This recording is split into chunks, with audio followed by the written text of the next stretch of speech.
Hey, Babaronis and Babaroninettes, what's happening? It's the Poverty Man. Coming here like a baby out of a vagina. Out of a can. Here's the time for the Combel lay down a beat. I'm the Poverty Man. Coming here like a baby out of a can. I'm the Poverty Man. Iraq conflict. Jesus Christ. Iran. Okay. That was the intro. So I literally I just lack the ability to beatbox. Yeah. Isn't that something most people have? Exactly. I don't know if I can be like. I can do very basic shit. I can't do the crazy shit. Some people are crazy with that. Yeah. It doesn't help. Yeah. See, sometimes when people do it just comes off a little show-offy though. Yeah. Just like, look at this thing I can do. I hate the fucking ones where they do the weird guttural thing like, and it's like, oh, stop. I think the only reason beatboxing is used is because it was probably a thing in them underground rap scenes where they couldn't get a recording card. I don't know. Thank you. That was the intro. And this is the outro. It's a very long outro. Combel, what's been bothering you lately? What has been bothering me? Yeah. Not much, really. Wow. Because I am the kind of person who actively stays away from things that I know would bother me. Okay. There's a reason I'm right here. Love, you don't bother me. Okay. You disgust me. Oh, yeah, that makes sense.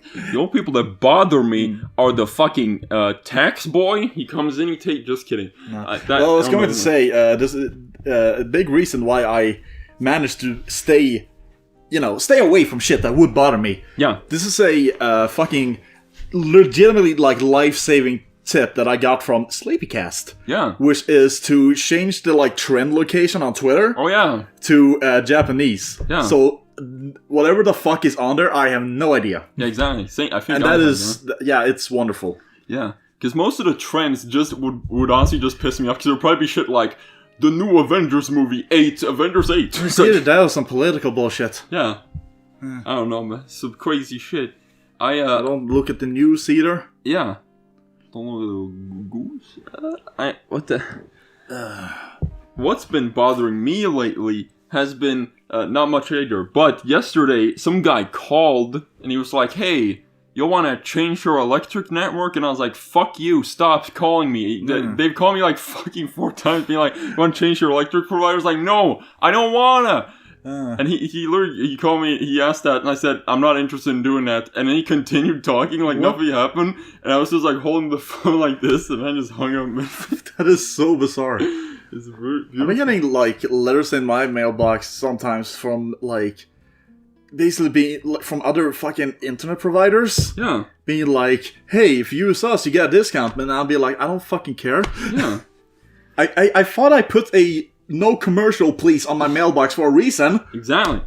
There's this fucking... Oh, this is a good thing I haven't brought up in the podcast, but there's this accursed fucking magazine or little newspaper thing that infests the mailbox of this town.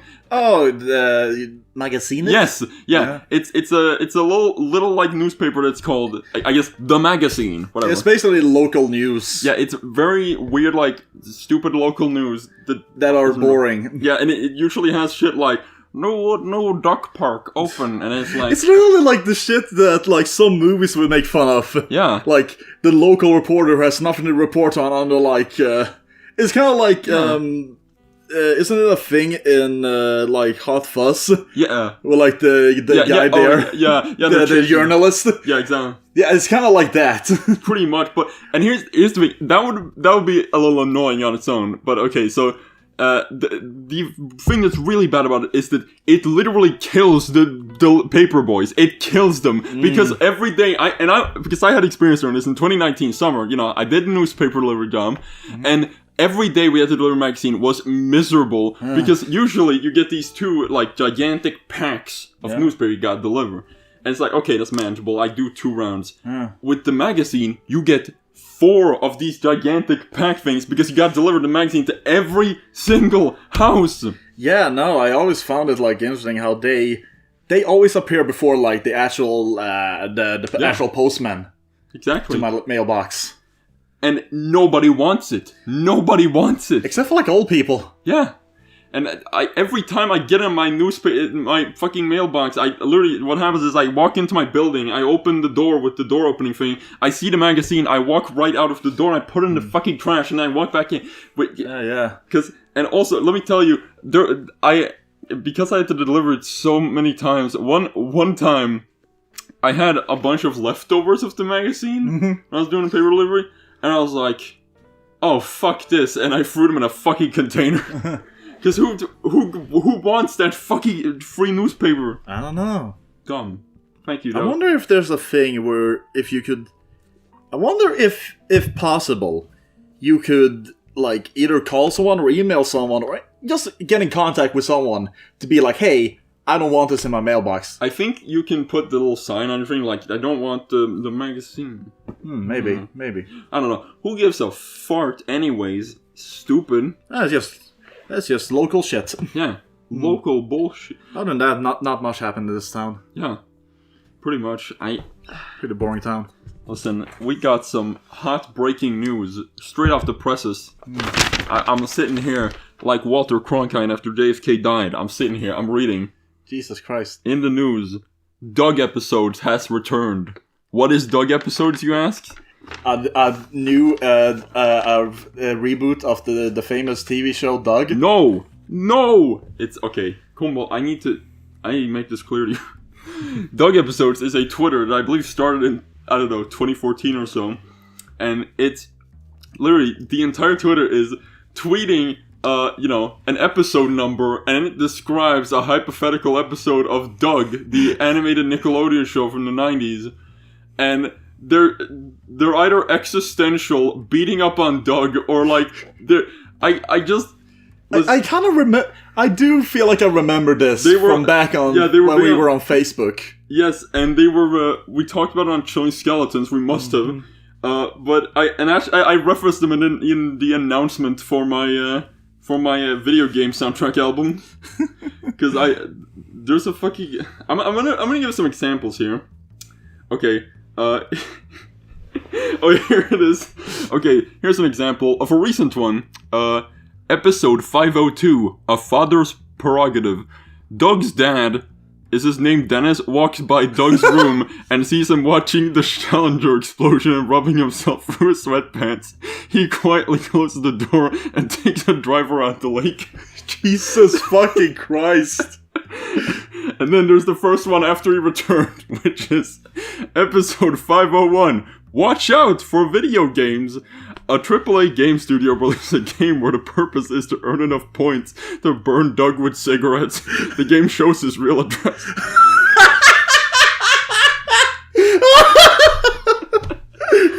The game shows his real address.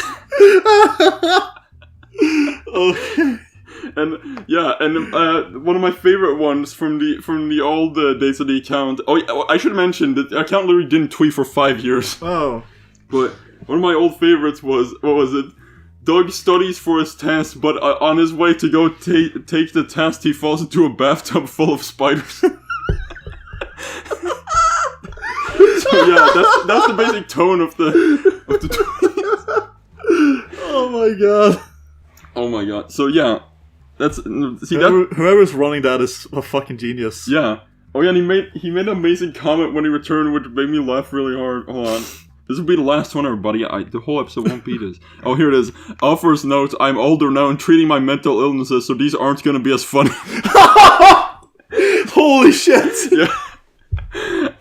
But yeah, everyone, follow Doug Episodes. That's like one of them classic Twitter accounts where it isn't like a person, it's just a concept. Oh my god. So everyone follow them. That was the news. Oh my god, Combel. Okay, so some shit released recently. It? Yeah. I want to talk about a little funny man that the internet definitely knows of, and if you don't, shame on your face. David Firth released a new cartoon, which is always an event. Oh. David Firth is the man behind Salad Fingers, Burnt Face Man, and Spoilsbury Toast Boy, and he is literally, it's amazing because most online animators kind of stopped making their shit, or at least slowed down and made one like here and there, he is continuing all of these series that have gone on for almost 20 years. Hey, Powerplant just released a new thing. Oh yeah, the B-boy. Dr. Beast. Yeah. But so this episode is now dated. Thank you, love. Exactly. But David, he released Burnt Face Man episode 10, and it's so fucking good. Like it's weird because the last episode came out 11 years ago, and so basically every episode Burnt Face Man is kind of shit because it was made during a long time ago. Mm-hmm. That isn't so much the case with like his creepier cartoons like Salad Fingers and Spoilsburg Toast Boy, because the jagged fucked up flash animation and the weird awkwardness of it kind of just helps it. Yeah. But Burnt Face Man is a comedy, so that's a more good one. But new one is good. I really like it. Because it's about him going back in time to bust pedophiles going through time portals. Oh. It's very funny. Okay. Everybody, watch. Okay. Thanks. Ah. Jesus. Oh my god. Oh. This is some damn fine coffee. Combel, how much goo do you put in your coffee? How much goo? Yeah. Just a little bit of goo. I put in a lot. I don't wanna overdo with the goo. Yeah, don't overdo the goo. Exactly. Jesus, man. Oh, I'm scared of the people who live around me. I hear them. Sorry. Jesus Christ. Okay. Sneezy boy. I hear them through the walls. Oh. I thought. Really? I feel like the place you live in has some good audio insulation. It does, but I sometimes hear them and it scares me. That's not the case for a point where I used to live in an apartment building. Yeah. Fuck me. The audio isolation there was not good. Yeah. And I specifically remember being very annoyed with one neighbor who'd be, like, drilling shit in his fucking apartment. Yeah. And it would, like, oh my god, it was fucking insane how loud that was. Oh, yeah. Yeah. That shit is always... And then there was a point where, like, some neighbors were having a party in the middle of the fucking night. Oh. I was trying to sleep. Jesus. Yeah. Well, So I'm glad I don't live there anymore. I live out isolated in the woods. Yeah, of course. You have no neighbors, basically, because they're... I do, but I don't have really any contact with them. Yeah. And they can't hear you, even if you're outside, like, screaming. It's crazy. And... I discovered recently that I do, in fact, this is for all the basement enthusiasts in the audience. I discovered I do, in fact, have a basement storage. Oh yeah, we talked about that earlier in an episode. Yeah. How you want to keep chickens down there. Exactly. That's not true. I didn't want to keep... No! I don't want to keep chickens! Basically, what happened was, I went down, I was like, where's the basement storage? I finally found it. It's inside the fucking... what's it called? The safe room that you go into if there's fucking nuclear explosion. Ow! I don't know why it's in there, but my first impression of going in there is that somebody had smashed open the lock, and I'm like, Maybe don't want to keep stuff down there then. Yeah, but that's why you contact the fucking people who run the building. Oh. Yeah, but I went in, and then I had to get them to unlock the fucking thing. Because somebody had, like, left their lock on the thing without unlocking. I was like, why? Why would you do that? Dang. So I had to, but basically, I had to carry down a bunch of shit I want to store there. And one of the things that I was going to carry down was a big fucking gigantic paper bag filled with Lego. Oh, yeah, that thing. Let me tell you, don't store 1,000,000 fucking ounces of Lego in a fucking paper bag that you carry downstairs.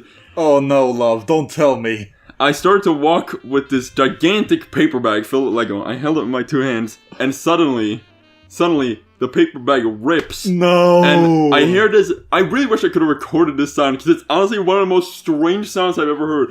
Like, all of this Lego tumbling down into a stairway, into these apartment complexes. And the reverb sound it made was one of the cool... I really wish I would have recorded that, but...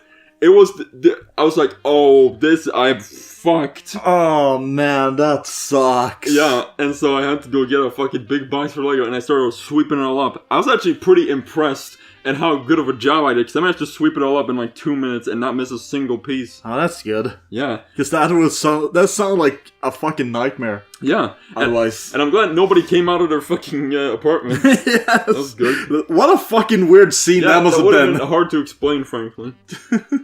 So... Just this fucking guy fucking sweeping up Legos in the stairwell. Yeah. That was a good idea. Oh god, Jesus Christ. Do you ever end up doing something fucking like dumb or embarrassing and then just be like, well, it's not so bad, at least someone might have gone and laughed out of it. Yeah. That's kind of like how I go about when I do something fucking dumb. Yes, Just like, at least someone will get a laugh out of this at my expense. Yeah. So, whatever. That is how it be. Yeah.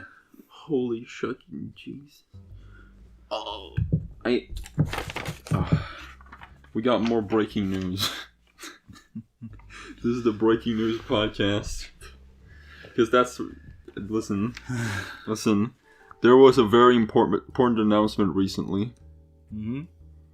They're finally making the anime adaptation of Komi Can't Communicate. Oh my god. Life was worth something. It was all worth it. My life.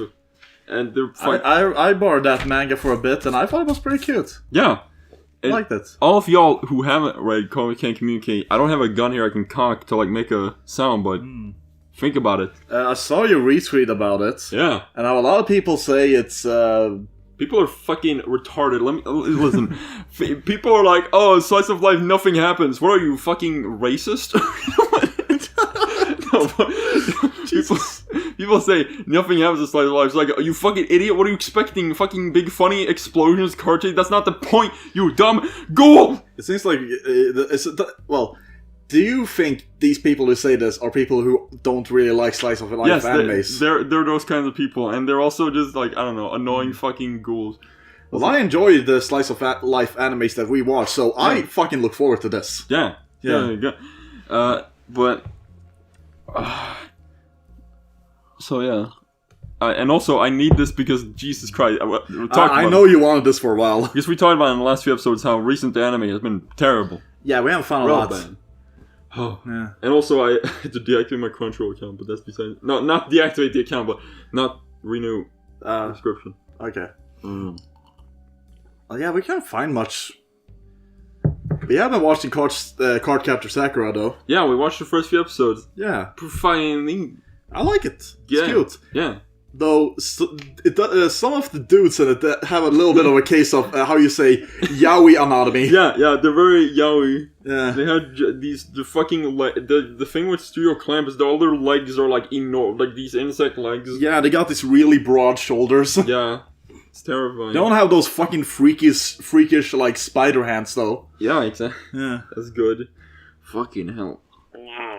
Yeah, I remember seeing a lot of that on Tumblr back in the day. Yeah. Like, these fucking ridiculous drawings. Yeah.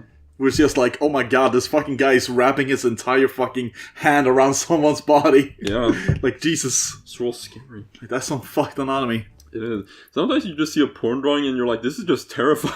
Like, oh, yeah. So I've seen literal porn drawings that are drawn with, like, the lighting of Saturn devouring his sun, and I'm like, why are you drawing it like this? Yeah. Like, there's one really, like, infamous one that we remember. I think I did a meme video of it on my second channel, and it's this drawing of fucking... Listen, okay, it's a drawing of Rarity from My Little Pony, and she looks terrifying. She looks like a weird, like, creature.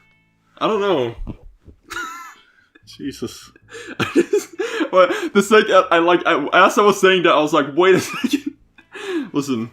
People are gonna know we're weird? Listen, what? We'll make a press conference, okay? This is the press conference. Me, put us some appropriate echo on this. Brother, if people look at my art, they wouldn't be surprised about it if I were to be into some shit. Ladies and gentlemen of this nation. Have you seen my character, Abomi? Will you please? Ladies and gentlemen of this fine nation, I made a mistake. What? We talked about funny pony porn. Sorry. I will try to do better in my administration. And now... You only made it worse Blink by... 182! That would be a great... Blink 182 is one of those punk bands that I literally have not listened to much at all. And what I've heard isn't really impressive to me. Yeah, that's about it. And they did... Oh wait, no they didn't do it. I was about to say they did You're Gonna Go Fuck You, but that's The Offspring. That's The Offspring. That was The Offspring. Yeah. Another band I'm not very impressed by. Yeah. The thing about The Offspring is, I feel like they're one of those bands where if they had a different vocalist, I might like them. But the guy just bothers me, I don't know why. Listen, we need some sick nightcore. Here's my love. I'm going to say my controversial opinion. Yeah. I think Green Day. Green Day. What? No, I think Green Day in a lot of ways are better than both Offspring and Blink-182. Of course, yeah. I mean, Blink-182 is like sewer trash. Yeah, but I know like those are usually the free bands. Well, I don't think a lot of people rag on the Offspring as some might. Yeah, I think the Offspring might not be as bad. Yeah, they got some good stuff. I don't know. There's something about them personally I don't really enjoy. Yeah, I don't know why. Yeah. Seriously though, imagine if I don't know why I just imagine fucking the infamous speech where Obama is apologizing for the NSA and then he says now Blink-182 and we're saying it. That would have been amazing. I wouldn't even care. This sounds like a Simpson joke. Yeah. Yeah, exactly. All the yeah. Jesus Christ. Yeah. Oh. Okay. You ever look at like you ever see announcements for like festivals or like concert stuff that's happening in America and be like, I am so extremely fucking jealous of the lineup all the time because it's usually like with like punk stuff for me. Yeah. Like Jesus fucking Christ, there's some stuff there in America that I wish I could just go and see. One of these fucking days I want to go to punk rock bowling, for fuck's sake. Yeah. They always have such great lineups. Absolutely. I'm trying to think, are there any artists that you feel like a time pressure to see because you think they might not do their band any like longer?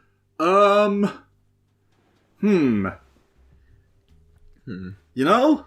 Yeah. There used to be that with Motorhead. Yeah. Oh, yeah. That is kind of the reason why I managed to see them twice. Yeah. In the same year. Yes. Like the same year that he died, Lemmy. Yeah. Because I think both me and my dad were like, yeah, it's bound to happen. Yep. You know. Oh. Yeah. Right. But other than that, no, I don't think so. Yeah. Yeah. I guess. No, because most of the bands that I'm really into are pretty young. Like, even, like, stuff like Rancid or, like, some of the other punk bands. Yeah. Like, they seem pretty active still. Yeah. You know? My goodness. Here are the thing I want to see. I want to see fucking... I do want to see Primus live, because I have seen Primus live. Yeah. And there's one of those bands that's not too hard to see live, because they do everything. Oh, yeah. I should talk a little bit about... I don't think I've talked about... my Primus experience. Yeah, your Primus. Yeah. Because it wasn't the band that made that experience noteworthy. It was this dude I was standing next to who was really into the fucking band. It was me. No. He was going fucking wild. Dude, there was a point where he... Like, I don't know if he was on drugs or something. Yeah. But he fucking smacked my ass. Damn, yeah, like violently. Yeah. And then I think he, like, did something similar to some other guy. And that guy just fucking decked him. Oh my god. And just as soon as that guy decked him, like, I was standing in, like, the front row. As soon as that guy decked him, a security guard from behind the, like, the fucking border wall thing, like the railing, just grabbed him and pulled him, like, over the wall. Oh my god. Jesus. And Primus was good. I can just imagine that the fucking Primus is playing. Yeah, that's like... I don't know what's... As I was there, I was just like... Yeah, I would imagine this is what would happen at a Primus concert. Yeah. Makes sense. Yeah, there is this famous live clip where it's them... They're playing a song called Groundhog Day, and it's a song that has like... It's sort of a light and soft song where it starts like sort of chill and like ominous, and then it goes into this really like hard section. Oh. And there's this famous live clip where, like, the audience is about to break down the barricade, and they realize they're about to go into the hard section, and like, we're gonna vamp on this for a while until y'all step the fuck back, because they didn't want to go into, like, the really hardcore section, and everyone to destroy the barricade. So, yeah. Oh my god. Listen, the artist I want to see live is one that I don't know if he will ever tour again. It pisses me the fuck off. Tom Waits hasn't toured since 2008, and it pisses me off because his 2008 tour was, like, probably my favorite live performance ever. Probably the best live. Oh, so it pisses me. Well, sadly, both me and Love are in the age where a lot of people we've always wanted to see are gone. Yeah, it's true. Yeah. Like, fucking, I'll never get to see The Clash. Yep. Whenever like that. Never get to see Rush. Yeah.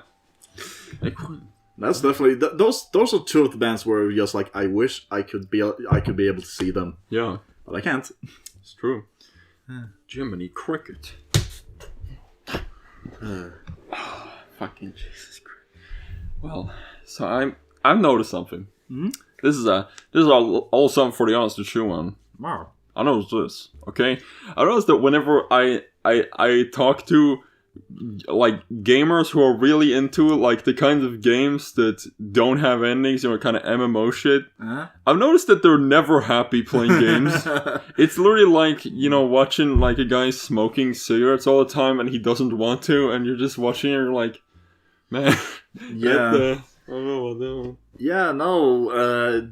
A lot of the times, a lot of people who play those kinds of games do come across as like addicts. Yeah, because like they just need a supplement for their fucking life, and I'm like, dude, my man. It's the whole dopamine thing. Yeah, they need a supplement. They need a fucking thing like that.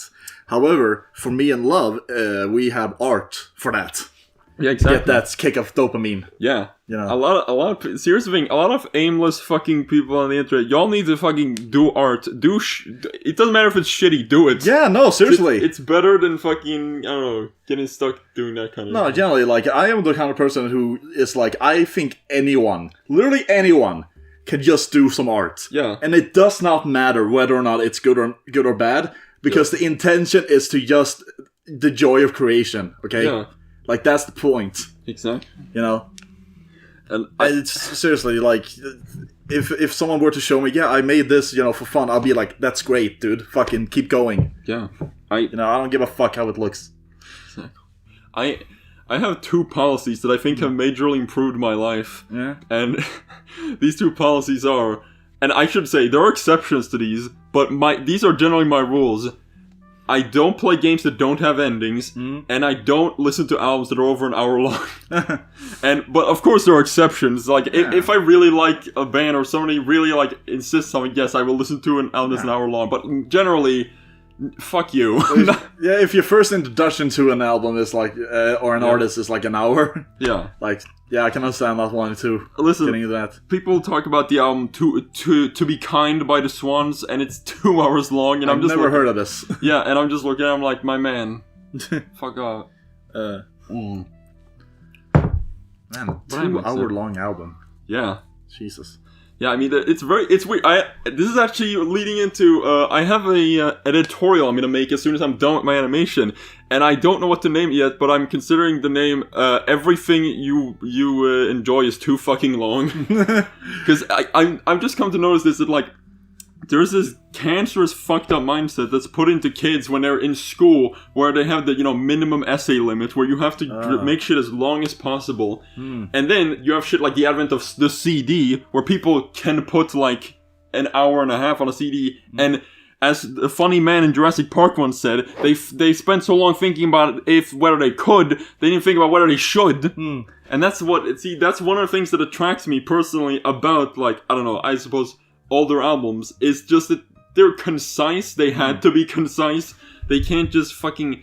The thing about the albums that came out around the advent of CD is they're all of them are too fucking long. Yeah. They should cut everything. See, and it's funny, there are very notable exceptions, and there's exceptions that I don't know why they're exceptions.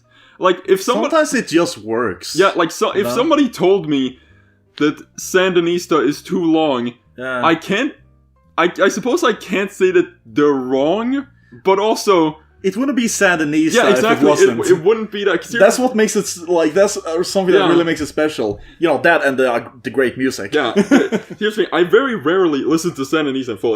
I think I've done it once or twice, but the thing I like about it is its endless quality. Yeah. We won't go too far into it because we talked about it before. Oh, yeah? But yeah, I'm gonna make that video, and I'm gonna insult everything you love. Thank you. Yeah. Well, I like that. That sounds like you can do. That sounds like something similar to the concept that you did with what was it, Link's Awakening? Oh yeah, definitely. Like with the mixed media, but one subject. Yes, do more of those, love. I encourage Thank that. you. Yes. Because that was really good. Yes. Oh. But yeah, I see what you mean. Yeah. Yes. So, I've been following a few different manga series. Oh, really? And one I followed that I talked about, I got the first volume of this during Halloween of last year. Talked about Trail of Blood, also known as Blood on the Tracks, when it was published in the manga. Yes. For recap, that is the one about a mother going insane and her child... witnessing it. Yes. And let me tell you, it's a manga that has 8 volumes, and they currently published 5, though I think the 6th is coming. And let me tell you, I honestly think this is probably my favorite manga of all time. This is probably the best one. And it's honestly spoiled me. I don't enjoy Junji Ito stuff as much anymore because Trail of Blood fucks me up. Like, it really, like, it gets me that high that horror gets.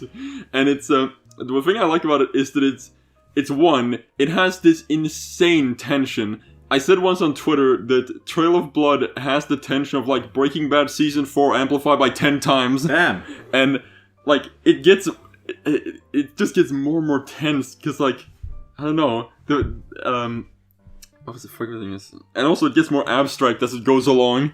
Like, there's one moment that fucked me up, and I gotta give this credit, because I've never before been jump scared by print media, but this did it to me. I was reading, there's this part where, okay, listen, this isn't a spoiler, you probably assume that this would happen at some point, whatever. Whatever. The little boy, he runs away at some point. Whatever. Okay. Yeah. And, that makes sense. Yeah. And, you know, there's some, it's a really, like, dark portion. And at some point, he's just lying, trying to go to sleep under, like, a freeway or something with his friend.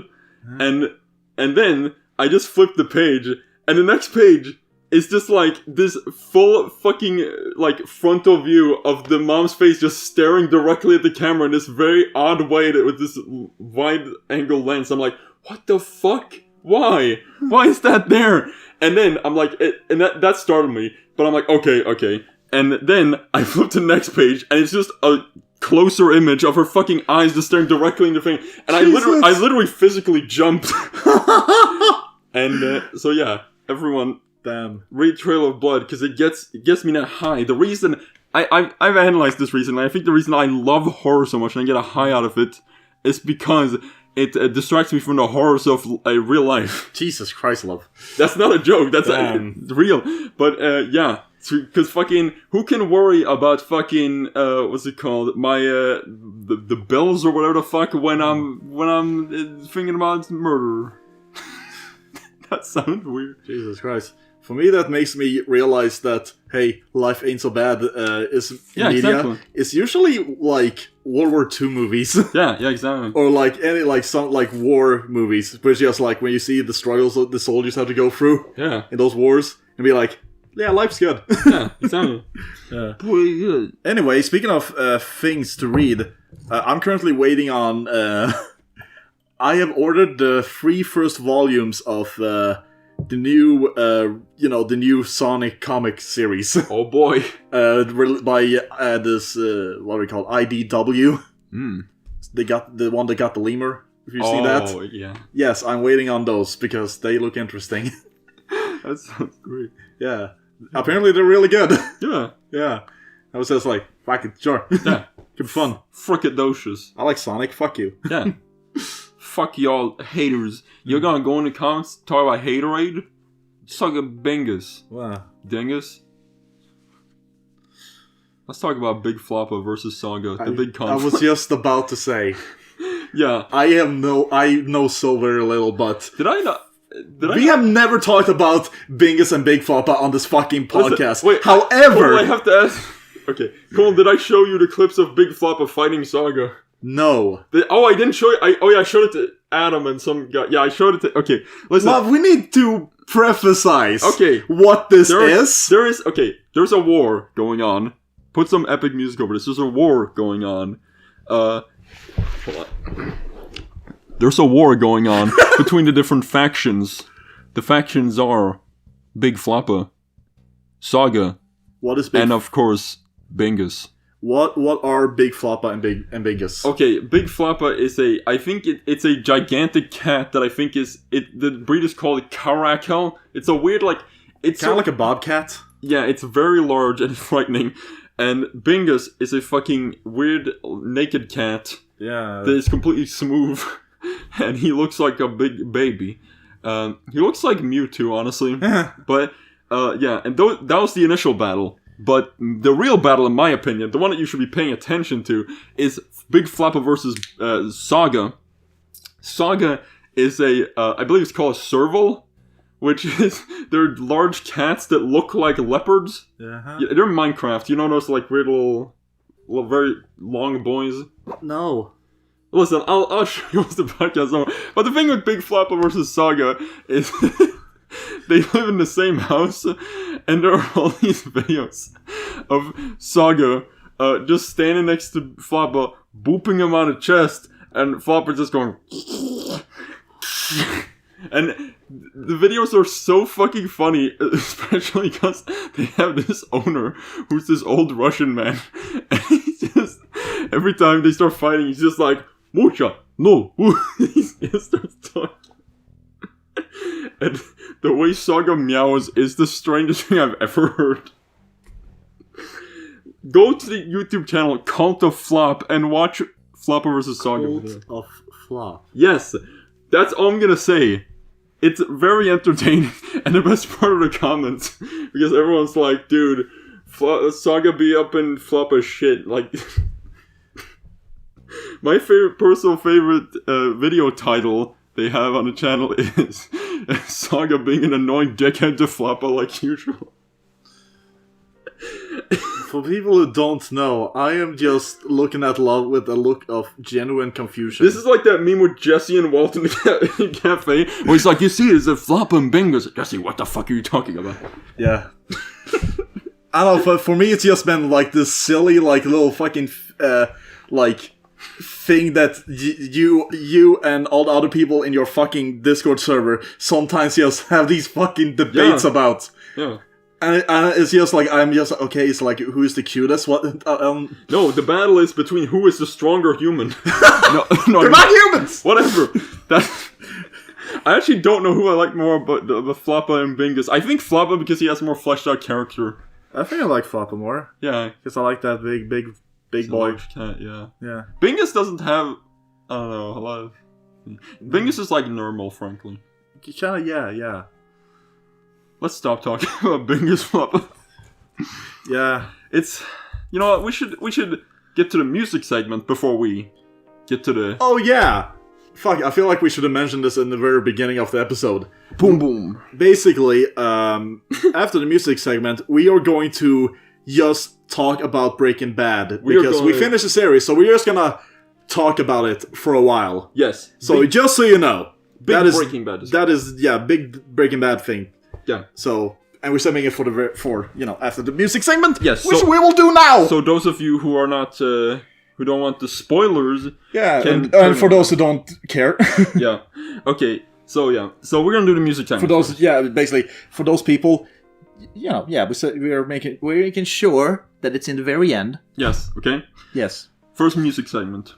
Yes. Okay. Cool. What do you want? I got one album today to recommend. And basically, something that kind of passed me by last year is that, X? Yes. That, one of the very fucking first, kind of well-known punk bands in the LA punk scene in, the early 80s. Yeah. X. Yeah. They made a fucking great album called Los Angeles. Something that passed me by is that they released a new album last year. Wow. Which is the first album they've released since 1995. Wow. Yeah. That's a long time. And not only that, I fucking love it. Wow. It's really, really good. That's neat. Yeah, no, it's fucking great. It's called Alphabet Land. And yeah, no, it's just a fucking really good fucking X album. That's cool. Yeah. I don't know, it's I don't know what else I can say about it other than the fact that it's so fucking good. It's like it almost feels like a how you say sequel to Los Angeles in a way. Huh. You know? Oh. And it also has this great track at the very end called All the Time in the World. Which is basically just like how like Exene, the singer, like reading this poem. Basically, somewhat like you talked about before with like Tom Waits or Bob Dylan, kind of being like, we are old and we know it. Yeah. In a way, basically just being like, yeah, just talking about their experience with this band, and it has this great ending line being like. Basically saying like, turns out all the time in the world isn't that much really. Ooh, whoa. Some crazy shit. Yeah. But yeah, no, so I definitely recommend checking that out because, man. That's pretty cool. And that's great because sometimes with some older punk bands, when they come back and make like a new album, sometimes it's not that good. Yeah. Sham 69 recently released a thing. Oh, they released a new thing? Yeah. It didn't catch me. Well, sadly. Are any of them 69 years old yet? Probably. Yeah. I don't know. It didn't catch me all that much. Yeah. Yeah. That's crazy. They must be pretty fucking old, Sham 69. Yeah. Because they were pretty early. Yeah, no. Jesus. Well, I'm gonna just have a little look. So I wanna decide which one I'll choose. Yeah. Let's see here. Let's see what we got. Okay, well, I'll just,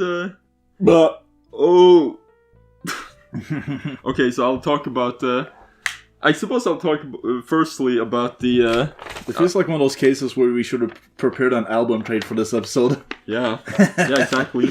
Yeah. Listen, we'll have some other time. Yes. I'll give you the Shrek soundtrack. I kind of do that just to... a big reason I do the album trade sometimes is just because I know I'll have nothing really to recommend Exactly. in the upcoming episode. Yep. Well, firstly, I want to talk about the new development, which is that yesterday, when this was being recorded, they released the final project that MF Doom was working on before he fucking effed out of the world. How respectful of it. Yes. Listen, he and it is a collab with a guy called Sarface, which I believe is a Wu-Tang Clan member. That is such a good name, Sarface. Yeah, exactly. I believe his name used to be Drugface, but no, it didn't. No. Now, Drugface is from the Man-Eaters. Yeah, I was thinking of someone. Listen, okay. Fuck. Okay, yeah, but it's the final album, and what I like about it is that, because what they did was they didn't try to, add to it after he died, and you can see that because the album's length is 26 minutes long, which I like the fact that they didn't try to add anything to it, they just structured what they had, and I like that they did that, because a lot of times when an artist dies, they love to, they want to fucking milk the shit out of that, but they just put that out, and I like it because it's short, but unfortunately I didn't listen to the whole thing, because I had other things in my mind, like getting way too drunk. So, but what I like about the first few songs I listened to is that it has very crunchy beats, and they feel more digital than usually. They have a lot of funny little chip tunes. Everybody, and the album's called Super What, I think. Listen to it, you fucking ghouls. My second thing is kind of unconventional. I'm not gonna talk about an album. I'm gonna talk about 3 songs. Because sometimes you have an experience where you have an album where you kind of only love one song or so. Yeah, that can happen. Yeah, and this isn't necessarily the case with what I'm talking about right now. It's just that I haven't delved in long enough. But I'm going to talk about a few songs by Nick Cave and the Bad Seeds, which I've recommended before. I recommended Murder Ballads by them. And the song they made called The Carney, which was on one of their first albums in the 80s. And it's one of those songs where I started up, I skipped to a random point, and I was like, I just instantly was like, oh, I love it. I love it. Because it's basically just like, it's this creepy, like, distant circus soundscape they're making with, like, exposed piano strings. It's a very strange sound, and they got little xylophone parts. And it's apparently some fucking weird story taking place at a carnival. It's good. And then there's a few songs off an album they made in 1992 that I'm really into, but I need to still listen to the full album because I haven't really gotten into it yet. It's an album called Henry's Dream, and I really love the first 2 songs on it. The first 2 songs are like, the album starts with a goddamn bang. The first song is Papa Won't Leave You, Henry, which is a very nice song. I like the tension of it.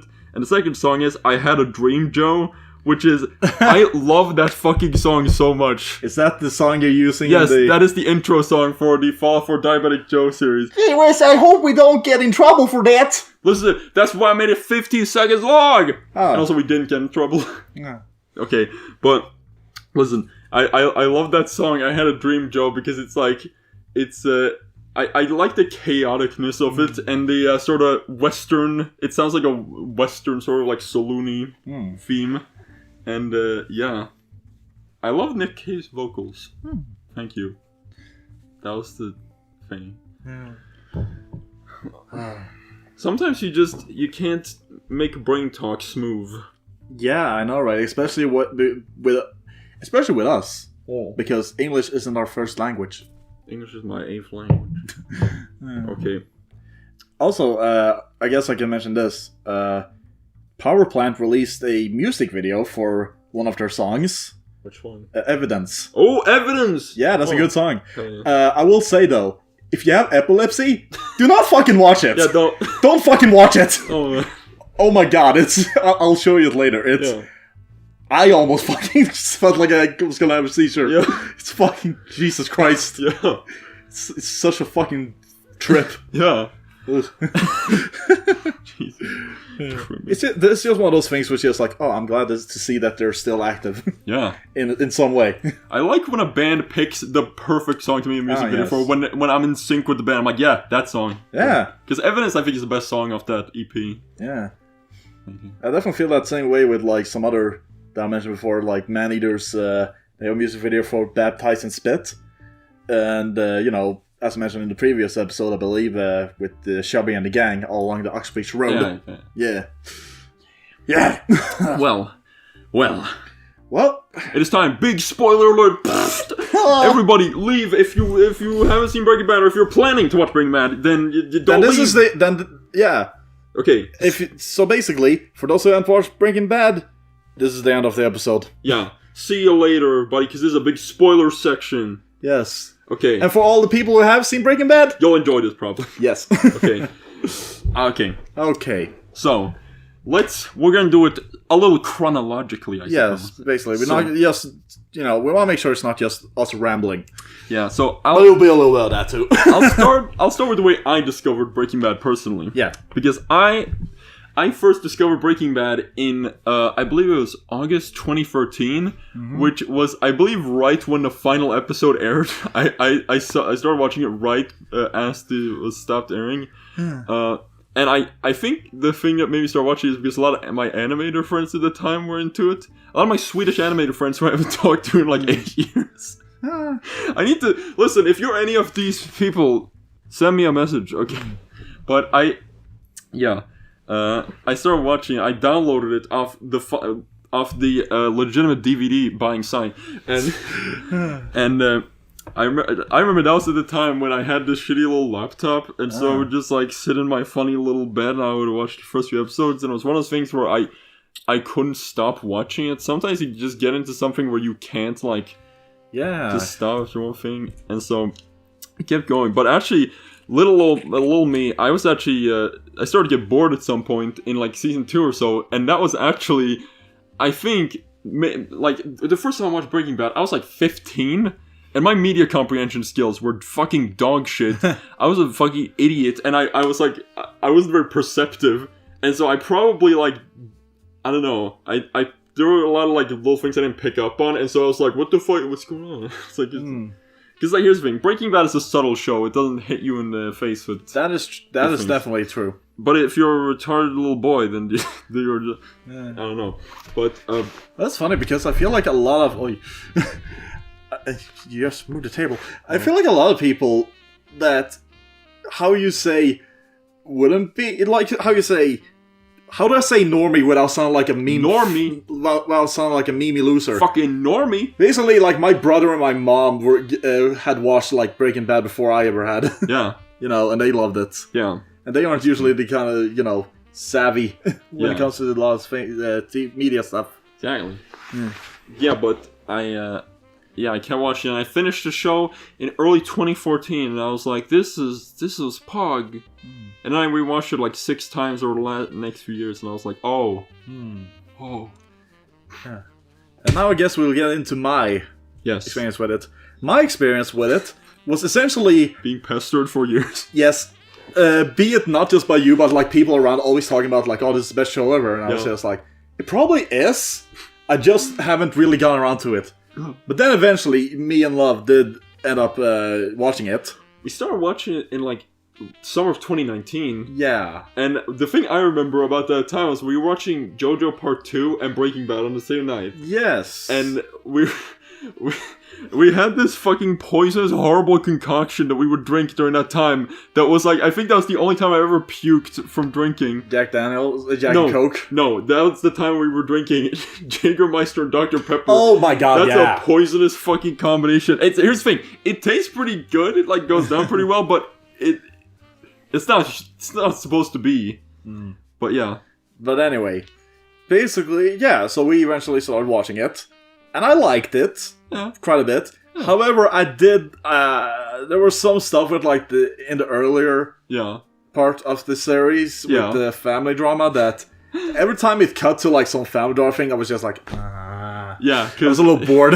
It's a little. I don't know. It can be a little dull, frankly. Yeah. Here's the thing about that though. Yeah. I feel like I came to appreciate those later on. Yeah. Because they actually did lead to something. Yeah. You know, I noticed that, all this, like, family drama stuff that I was bored by actually led to some fucking shit that was just like, wait, what? Whoa, okay, what the fuck? Yeah. Yeah. So, yeah. So, let's go gradually through the series. We're going Season 1. Yes. So, Season 1, I personally believe that Season 1 is, like, it's sort of a midway point between one era of TV and another, because it has some weird, awkward moments in the way it's filmed. Very 2000s. Oh, yeah. But also, it has some interesting story shit. Like, I like the part where he has the guy locked in his basement. And that's like fucking... Let's talk about that. Yeah. Because that really, like... That whole thing is just to be like... Yeah, like... They're not like these action heroes. Yeah. You know, these characters. They're not comfortable with the idea of killing someone. Yeah. It's real. Exactly. And it pull it off in a... Here's the thing. A lot of people, when they pull off, like, it's like real, can do it in a way that makes it really dull and really just depressing and boring.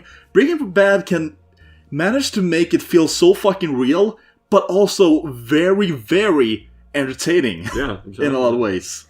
Yeah. And that is the fucking magical about this show. Yeah, exactly. It is very, like... It is starkly realistic, but also it's very entertaining in the inner machinations of the crazy shit that goes on.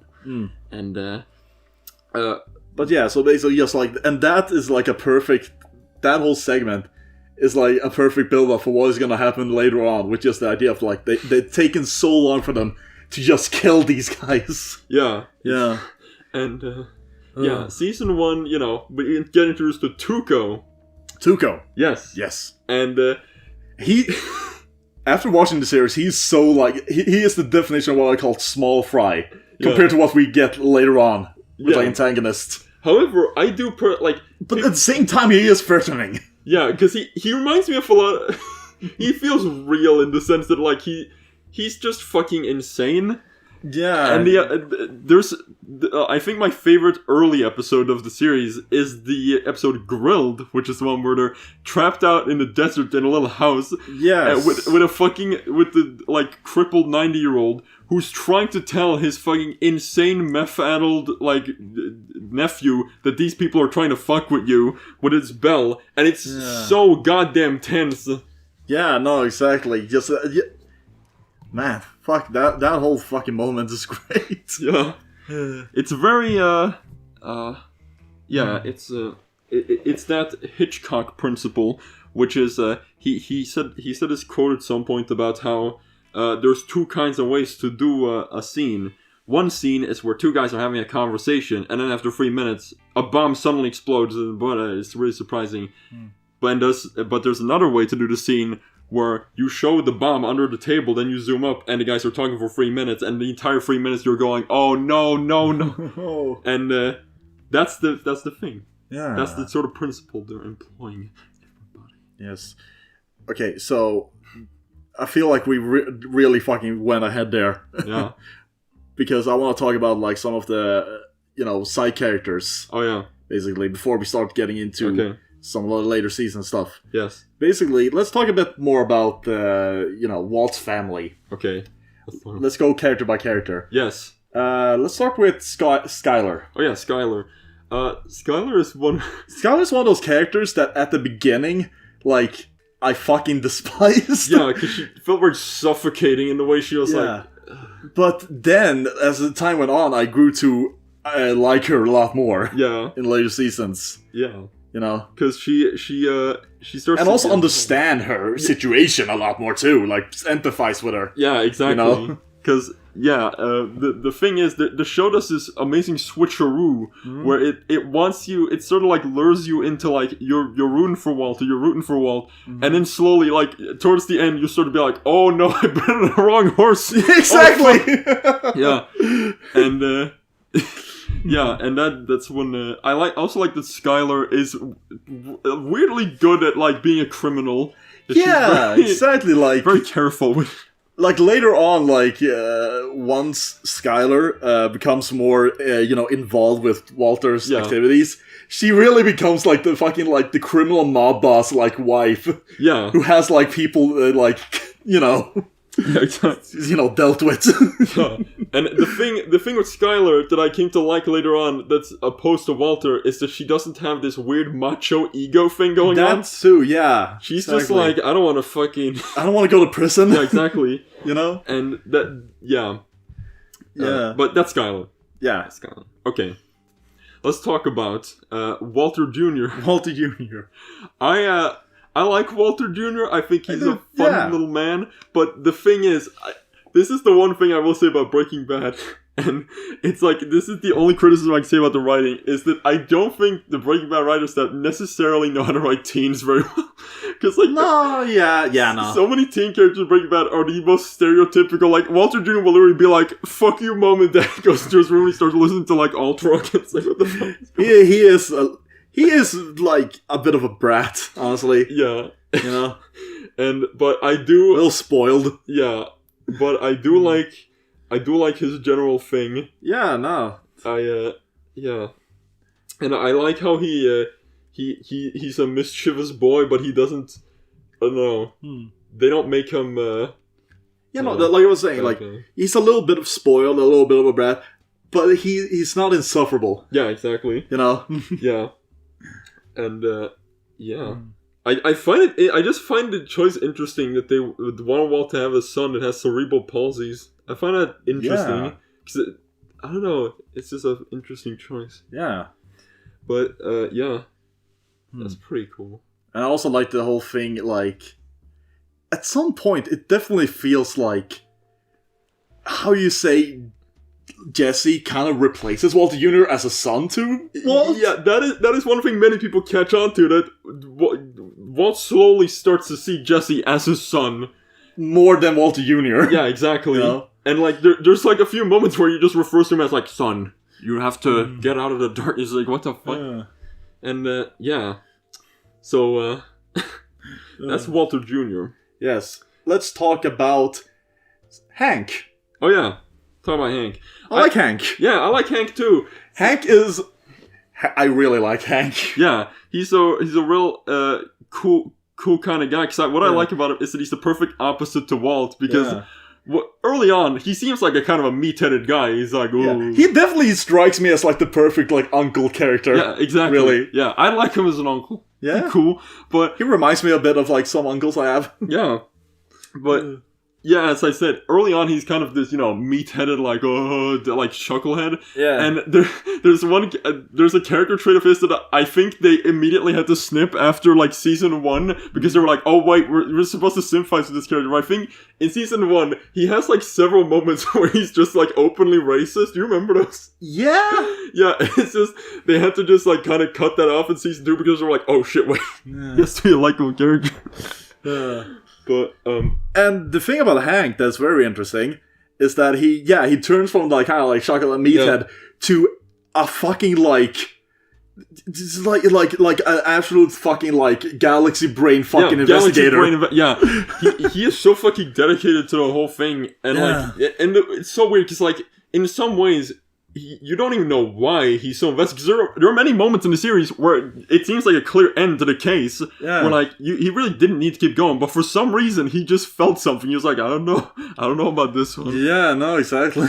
Yeah, and I like that there's still a bit of it's not entirely realistic in the sense that, like, in realistic, like, fashion, if a case had been, like, dropped this many times, they wouldn't give a fuck anymore. Yeah, no. But, yeah. But yeah, no, it's just like, I like how dedicated he is. And And I like how he is the kind of person who, like, can go from, like, happy, like, family guy, just like, I'm uncle, to literally be like, I'm going to fucking murder you. Yeah, exactly. you know? Like, yeah.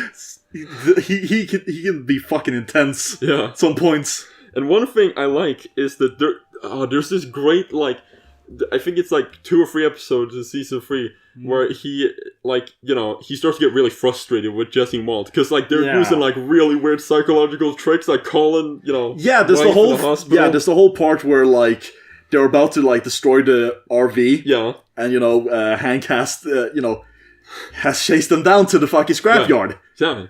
And Walter pulls his thing, because, they're locked in the fucking RV, and he pulls his thing where he fucking says that Marie's in the hospital, you gotta come, Hank. Yeah, it makes him think that his wife Maria's in the hospital. Yeah, and there's, like, so much that shit happens, and eventually he gets so frustrated, he just goes to Jesse's house, and I love the framing of that scene where she's like, you can't do nothing, bitch, and just the camera slowly coming up, and then just fucking... He just beats the shit out of him. Yeah, and the thing I like about that part is that it's kind of a turning point. Yeah. And he spends a lot of time being like, what kind of a fucking person have I become? And Marie's like, you have to tell them that he attacked you first. And he's like, no, that's a bad idea. Yeah. Let's talk about Marie. Of course, Marie. Marie is one of those characters that I flop on, like, either really fucking hating or actually fucking loving. Yeah, exactly. There are many points where it's just like, oh my god, I fucking hate this horror.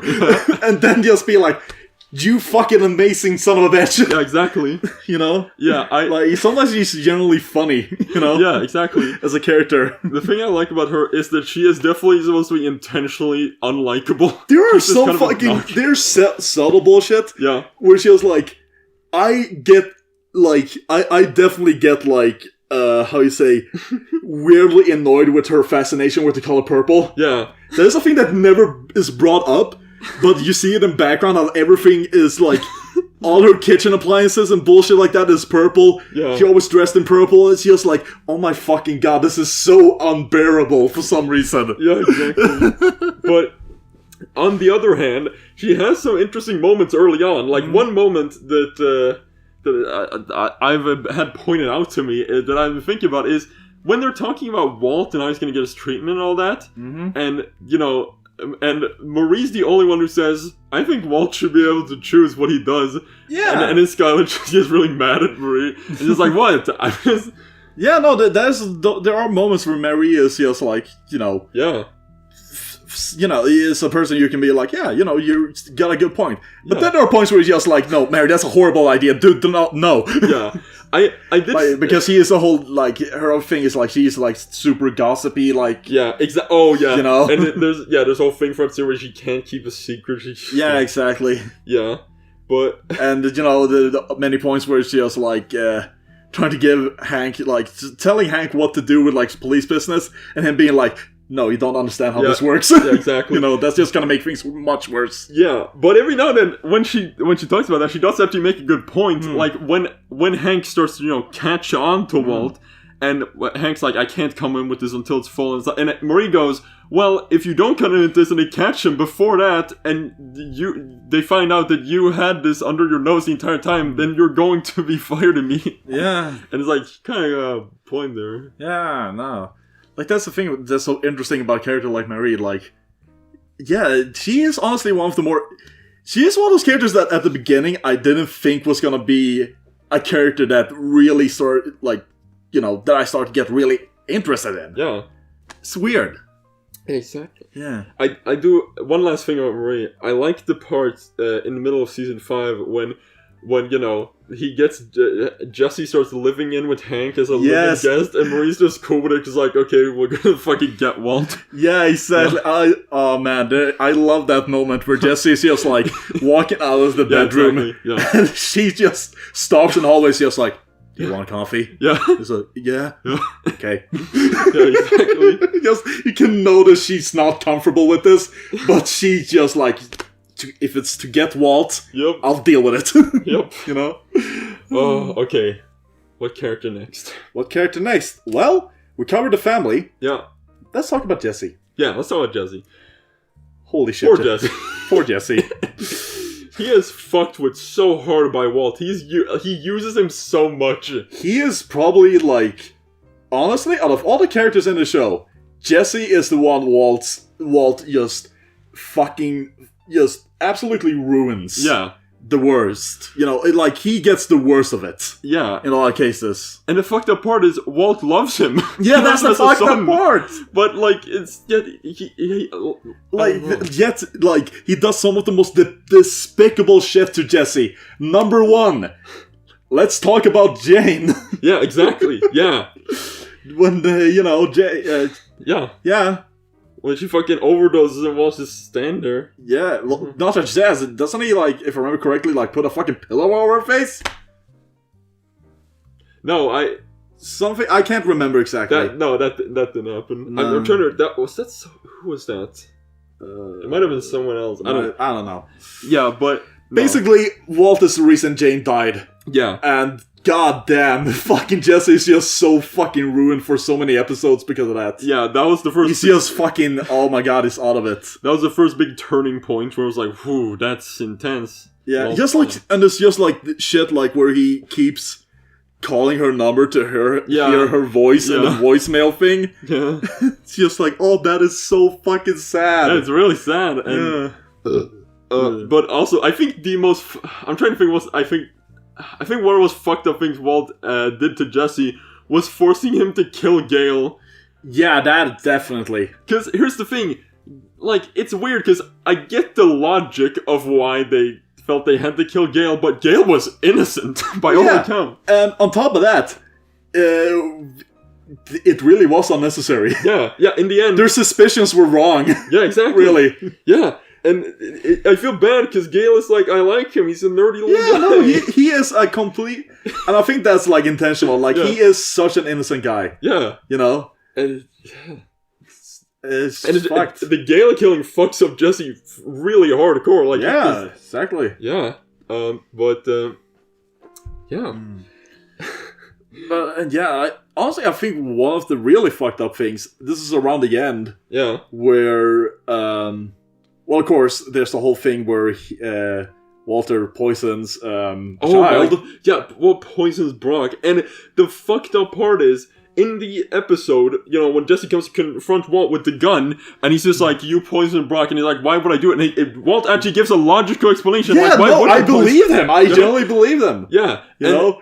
But Jesse was right, he did. Yeah, no, and that's what made it so fucking shocking at the end there, when I found that out. I was just like, what the fuck, no! Yeah. Really? Yeah. But that makes sense. It made sense. Oh. And, okay, as I was going to say, one of the other most fucked up things around the end were, after Jesse had held, Hank and Gomez try to catch Walt, when Walter just gives Jesse to the Nazis. Yeah. those fucking bastards. Yeah, and you can just like, it's really crushing. You can see on Jesse's face just the betrayal. And also then he reveals that he basically is the reason Jane is dead. Yeah, at the very moment and too. That moment perplexes me because it just feels like beyond the pale. It's like, Jesus, beyond fucking petty. But I do legitimately think he did that because he was like, well, I think he deserves to know before he goes forever. Yeah, I think that is the reason he's told them. Because because here's the thing. The other reason I can imagine be some hateful thing because he betrayed, heavily betrayed, Walter. Yeah, see, here's the thing. I don't think Walt is like, I don't think he would. Yeah, do it for that reason, but whatever. I don't know. And it takes a long time for Jesse to actually like catch on to the fact that Walt is like manipulating him. Yeah, it took a long time for him to figure out that he actually did, poison Brock. Yeah, exactly. Just as he was about to fucking move to another state. Yeah.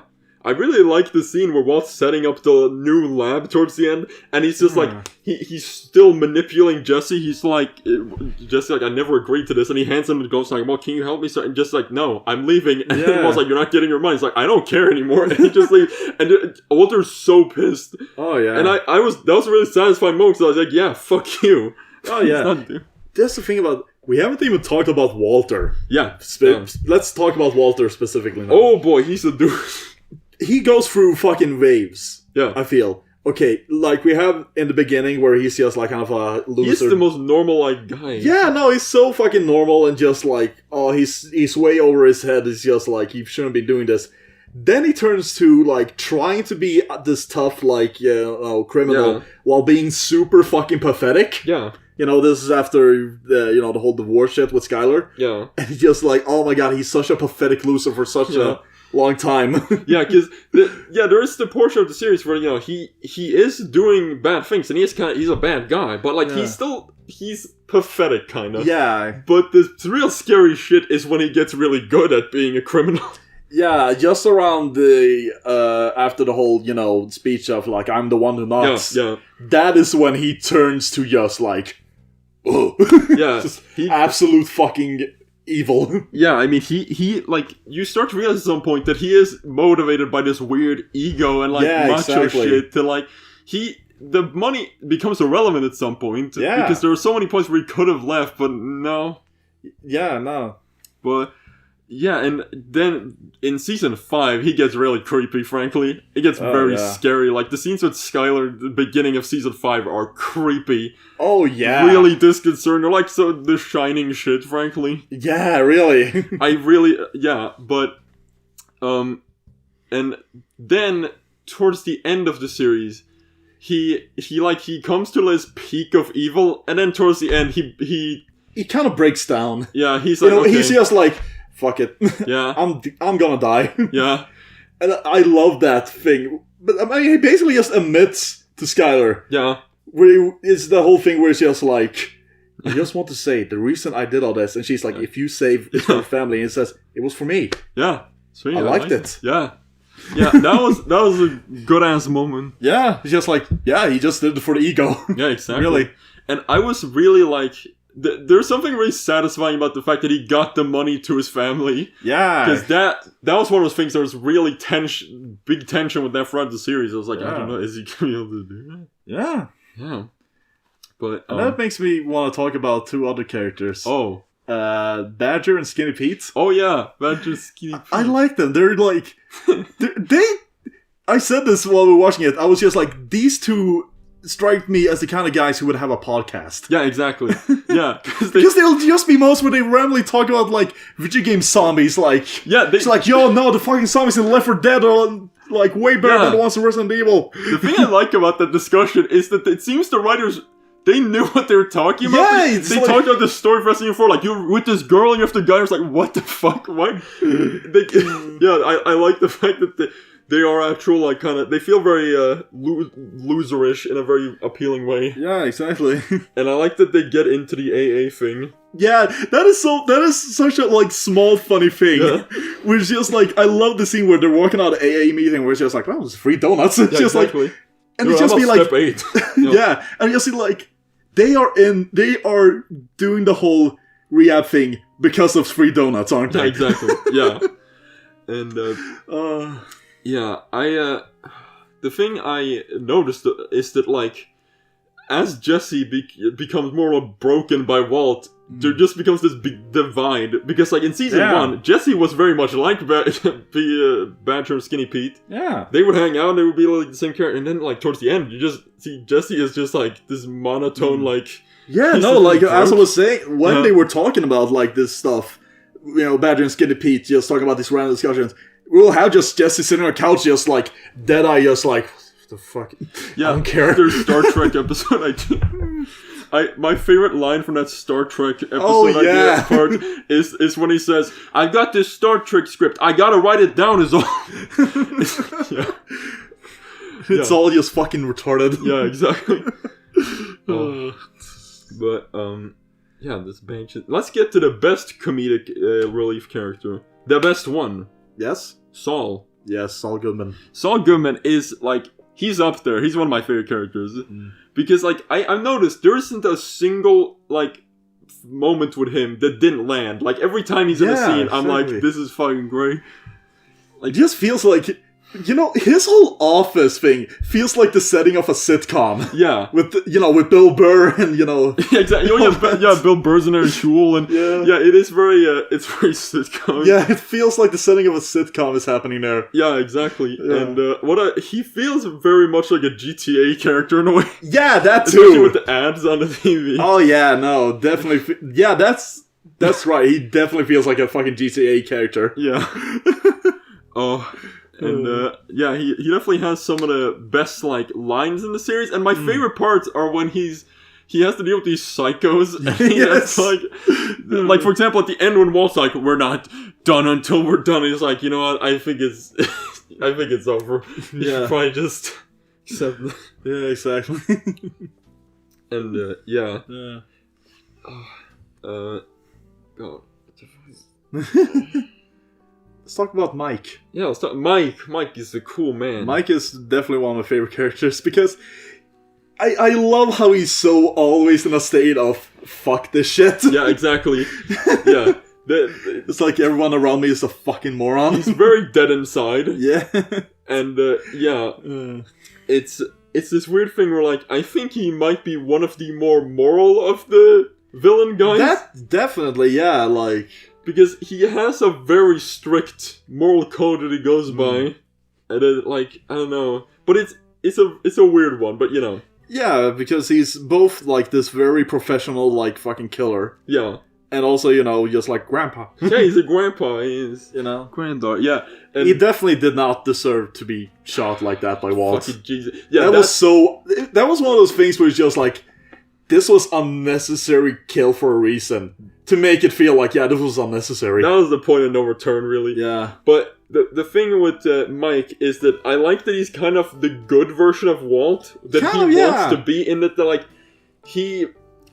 I don't know, he doesn't have the ego and all that, and my favorite, like, there's the weird, these moments aren't supposed to be funny, but I find the moments really funny when Walt has fucked everything up, and Mike is really pissed, and he's just like, you fucked everything up, you killed Gus for no reason.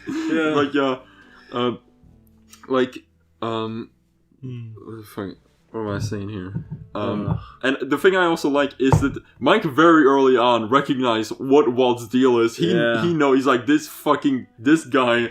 It's almost as if he's seen this before. Yeah, exactly. Except, in those cases, I'm guessing the whole like, oh, this guy's just in it for the ego, they probably died sooner than Walt ever did. Yeah. You know?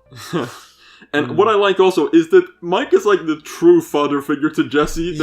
Honestly. Because he like guides away, like, when Mike leaves and Walt and Jesse are standing there, he just goes up to Jesse and is like, dude, take care of yourself, don't get roped in, Walt. Yeah, you know? Seriously.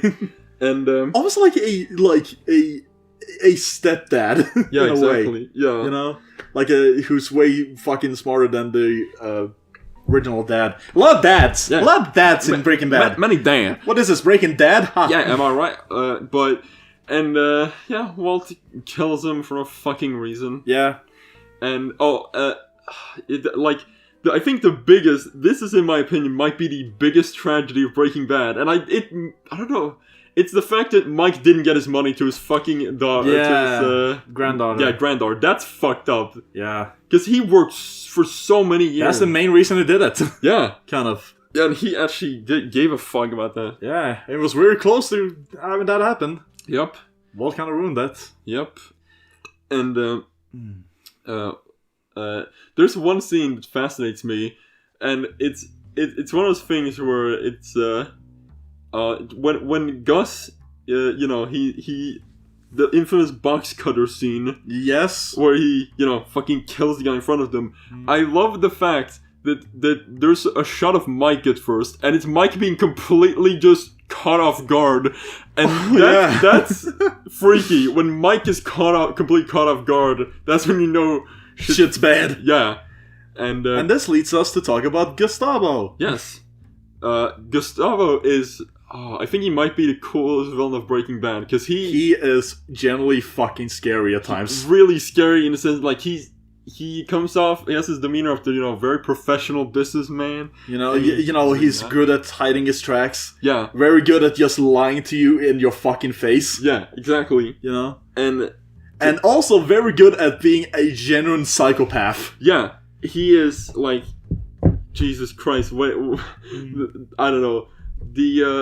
The moments where Gus goes full like crazy, like, you know, when Walt's in the desert, he tells him he's gonna kill his entire family and his newborn daughter. Yeah, exactly. Oh, yeah. And of course, you know, as I said before, fucking the box cutter scene. Yeah, and also just the whole thing with him and Hector. Yeah, Hector. Yeah, that how he'll just torture this crippled old man. Yeah, and you don't know why until like way later in the season. And it's somewhat justified, in a way. Yeah. If you're a psychopath. Yeah. You know? Yeah.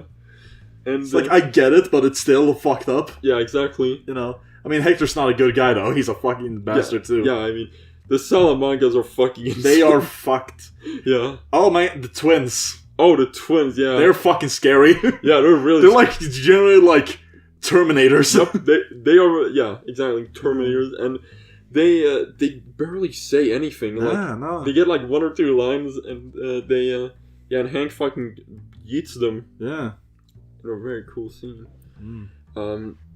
See, the thing is that I think a lot of the moments in Breaking Bad have been given additional impact because of Better Call Saul. And I'm not going to say anything about that show. Yeah, because I haven't watched that yet. Yeah, exactly. But all I'm going to say is the build-up that Better Call Saul provides in the prequel makes so many moments in Breaking Bad like so much more holy shit, wow. But yeah. Thank you. But yeah. Let's talk about some of our favorite like moments. Okay. Yes, because off the top of my head, as we were talking about Gus, the whole thing where Jesse and Mike are going to the cartel, like, you know, the cartel boss house. Yeah. The way that is done is so fucking satisfying. Yeah, it's a really, like, well shot thing, and everything's planned out so perfectly. Yeah. Like, I love the fact, like, I love when shit in Breaking Bad gets, like, they start stretching the reality, and they do, like, crazy shit. Like, Gus literally drinks poison in front of him. Yes. And then just calmly walks to the toilet and starts puking it out. And I love the fact that it didn't completely, like, get out of his system, too. Of course. Yeah. See, that's like, I guess the idea was that would work. Yeah. But not completely. Yeah. And there's this... He just killed an entire bunch of cartel. He killed the cartel! Yeah, exactly. He literally killed everything. In a one fell swoop! Exactly. It's fucking insane. And I like the part at the end when everyone is dead and everyone's ran out and he just hears some cars coming. He just stands up and he just goes, "Ransack the house, take what you want and get out!" And it's like, or you will have to face me! Yeah, it's crazy. And I was just like, dude, this guy's a fucking warlord! Yeah, exactly. Yeah. And, yeah, it's that's a good moment, but I'm gonna give my 3 favorite moments. Here we go, 3 favorite moments. They're like 3 moments that give me fucking chills. Well, okay, there's one is I honestly think I'm ruminating on if this is my favorite scene in the entire show, but I think the crawl space scene might be my favorite scene of the show because the way it is directed is terrifying. Yeah. It's like they put it in like in the behind the scenes shit that this is Breaking Bad turned into a horror movie briefly because like the way it's shot, it's like Walt's down in the basement and like there's so much tension because he's called the guy who's gonna fucking like take him out of the to another state, give him a new life. He's told the fucking DEA that Gus has put out a hit on Hank, and Gus will know immediately, and then he realized that he doesn't have enough money because Skyler gave the money to the guy she was like cheating on him with, and it's just everything is falling apart at the same time. And just the way it zooms out of the crawl space hole with him just laughing like a fucking maniac. Yeah, and at the discovery of this. Yeah, and it's so fucking scary. Yeah, and he's lying down there, and it's like Skyler's looking down. It's like a fucking tomb. He's just lying down. It's like a grave, and. I love... It felt like some Evil Dead shit. Yeah, exactly. And I love the way people put it that Walter White went into that crawl space and Heisenberg left. Oh. And you know what? That's pretty accurate. But and also God, that final shot is so fucking intense where, it's like, it has to be like a 1 minute long zoom out. Yeah. Where they had this giant rig and it's just... The soundtrack slowly just starts to turn into this fucking noise and just gets more and more intense as it goes up. And at this final moment, you just see his face turn to like a... He's just like, he's just realizing the gravity of the situation. Yeah. And it's very relatable. Like when he starts laughing like a madman, it's very... It's this moment of breaking. Yep. Your mind just gone. Yeah. I love the fact that season 4 has like 4 season finales in a row. But my other favorite moment is, oh my god. I mean, I think my favorite moment is just the whole thing where like how the whole segment of Walt just like trying to kill Gus. Oh yeah. Yeah. And succeeding. That shit's tense as fuck. And yeah, the scene where they finally do kill Gus. Oh my god, dude. When they fucking blow up that room and he walks out of it, for a moment I genuinely thought at that point, oh my god, is he some sort of fucking superhuman or something? Yeah, exactly. And then like some fucking Bugs Bunny shit. Yeah, exactly. Half his body is just gone. Yeah, and he just fucking fixes his tie and falls like dead on the ground with the fucking just this blood splatter fucking sound effect. Yeah. I love that moment because like a lot of people will say that moment, it is pushing it pretty hard, but frankly that's why I love it. Dude, it has, sometimes you just need a Tarantino level of fucking just absolute madness. Yeah, and there's so many things I like about that because like they had written like this perfect season finale and that felt like just like a flex, like a victory lap. They're like, and now we're gonna do the goofiest possible shit. Yeah. It reminds me a lot of JoJo's Bizarre Adventure, frankly. Yes. And that's why I love it so much because it has this strange reality to it. Yeah. And also, of course, the fucking scene where they're destroying the lab with that awesome fucking song Freestyle by the Taiji Bro. Everyone listen to that.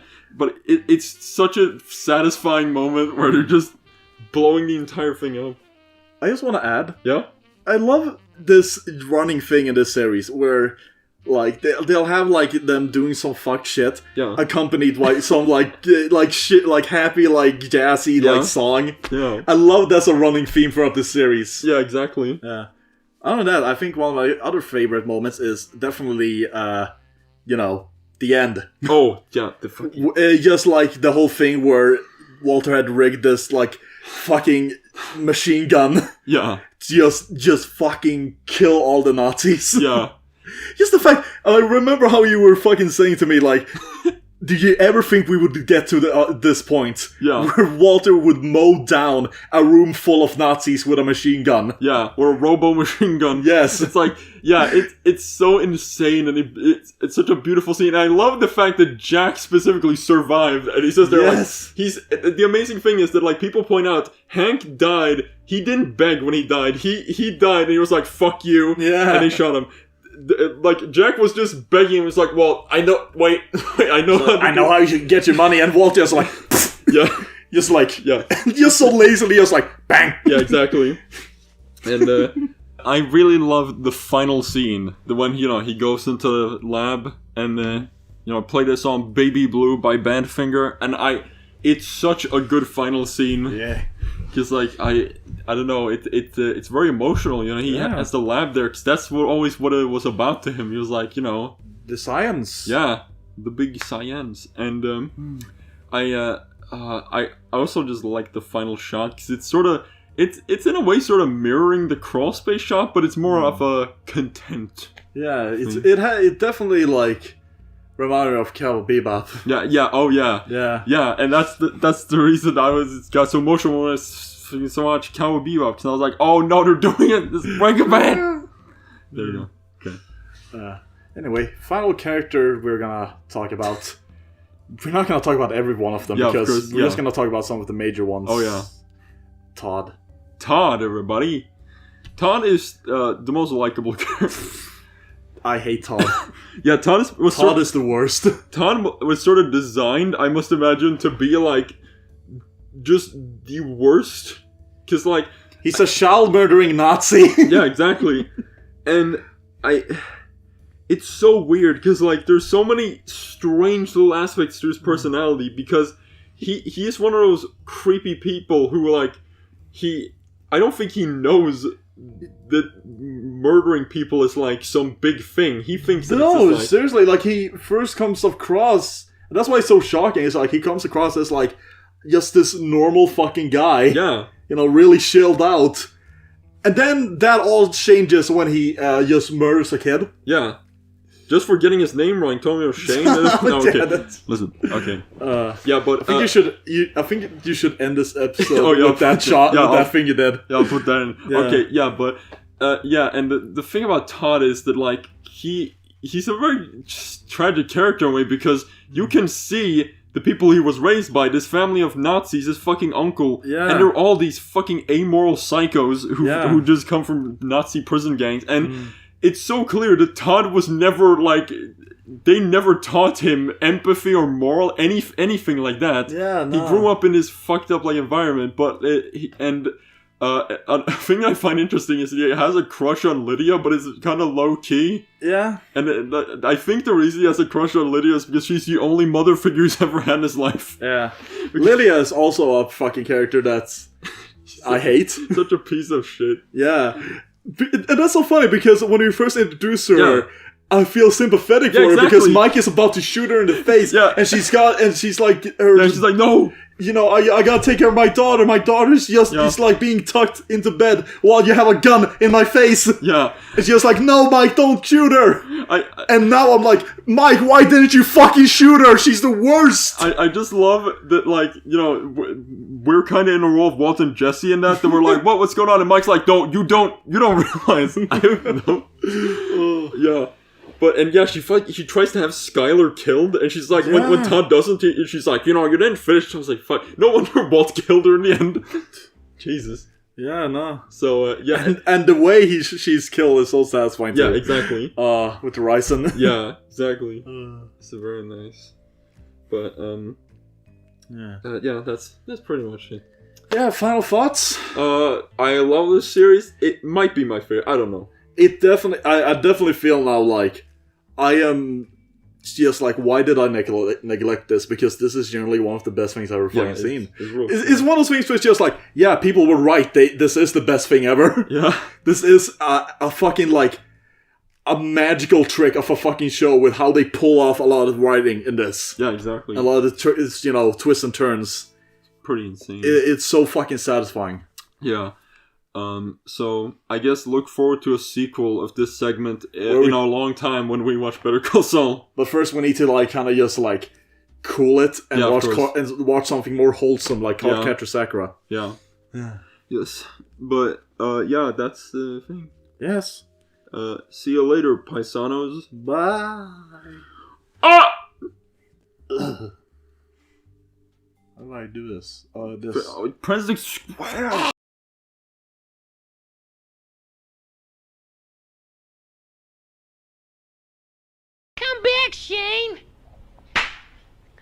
My name's not Shane, kid.